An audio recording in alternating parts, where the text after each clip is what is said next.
Hi అండి, ఎలా ఉన్నారు? Welcome to my channel. Telugu వంటల్లో పచ్చడికి ఒక ప్రత్యేక స్థానం ఉంది. అందులోనూ దోసకాయ పచ్చడి రుచి మర్చిపోలేనిది.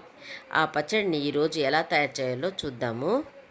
స్టవ్ వెలిగించి కడాయి పెట్టినాను. దాంట్లో చూడండి, ఒక గరిటె ఆయిల్ వేసుకుందాము. ఒక కప్పు శనక్కాయ పప్పులు వేసుకుందాము.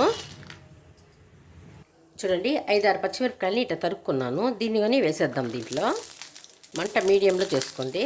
చూడండి, వేపుకుందాము. మీడియం ఫ్లేమ్లోనే ఇట్లా వేయించుకోండి. ఆయిల్ వేసాం కదా.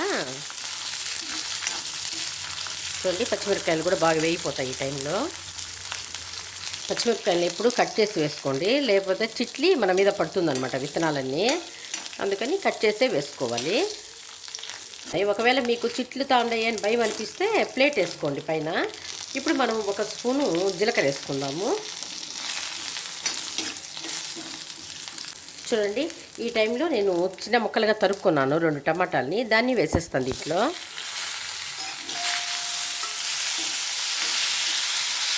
చూడండి, ఈ టైంలో ఒక పిడికెడు కరివేపాకు వేసుకుందాము. కరివేపాకు మంచిది కదా ఆరోగ్యానికి, వేసుకోండి. కొంచెంసేపు అట్లా వేపుకుందాము. టమాటాలు కొంచెం మగ్గాలి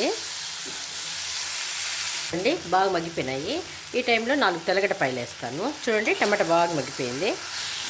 నేను దోసకాయని ఇట్లా ముక్కలుగా తరుక్కున్నాను అనమాట. వీటిని టేస్ట్ చూడండి. ఎప్పుడు గింజలు వేసుకున్నట్టు కూడా వేసుకోండి. టేస్ట్ చూడండి. గింజలైనా ఈ కాయ అయినా టేస్ట్ చూస్తే చేదుగా అనిపిస్తే యూస్ చేయబాకండి, లేదంటే వీటిని వాడుకోండి.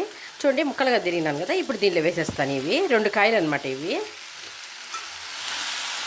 చూడండి, ఎక్కువ వేగాల్సిన పర్లేదు. దోసకాయ వేగింది అనుకోండి వేరే టేస్ట్ వచ్చేస్తుంది. లైట్గా 1 మినిట్ అట్లా వేగనిద్దాము. 1 మినిట్ అయిపోయింది. స్టవ్ ఆపేస్తాను నేను. ఇంతే, ఇట్లా వేగితే సరిపోతుంది అనమాట. ఈ కడాయి కూడా కొంచెం వేడి ఎక్కువ ఉంటుంది కదా, అందుకని ఆ వేడికి అది సరిపోతుంది. స్టవ్ ఆపేస్తున్నాను. ఇప్పుడు దీంట్లో మనము పసుపు వేసుకుందాము. చూడండి, కొద్దిగా పసుపు వేసుకోండి. 1 స్పూను రాక్ సాల్ట్ వేస్తాను.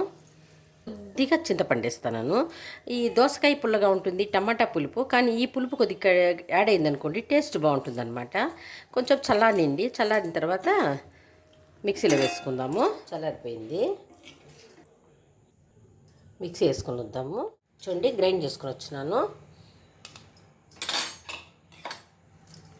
చూడండి, ఇట్లా పట్టుకోవాలి.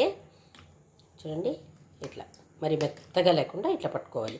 ఇప్పుడు ఏం చేయాలంటే మనం చూడండి, ఒక పీసుని మాత్రం నేను చిన్న ముక్కలుగా చేసుకున్నాను. ఇట్లా ముక్కలుగా ఇష్టమైతే చేసుకోండి. వీటిని దీంట్లో వేసేస్తాను. కాయ అక్కడక్కడ తగులుతా అంటే చాలా బాగుంటుంది అనమాట. ఇట్లా మిక్స్ చేసుకోవాలి మొత్తము. మీకు ఇష్టమైతేనే వేసుకోండి ముక్కలు, లేదంటే మామూలుగానే మిక్సీ పట్టుకోండి. ఒక బౌల్లోకి తీసుకుందాము. చూడండి, మొత్తాన్ని తీసుకుందాం. చూడండి, మొత్తాన్ని ఒక బౌల్లోకి తీసేస్తున్నాను. చూడండి, తిరగమాత దీనిపైన వేసుకోవాలన్నమాట. తిరగమాత పెట్టుకొని దీనిలో వేసుకుంటే బాగుంటుంది. ఇష్టం లేకపోతే తిరగమాత కూడా అవసరం లేదు.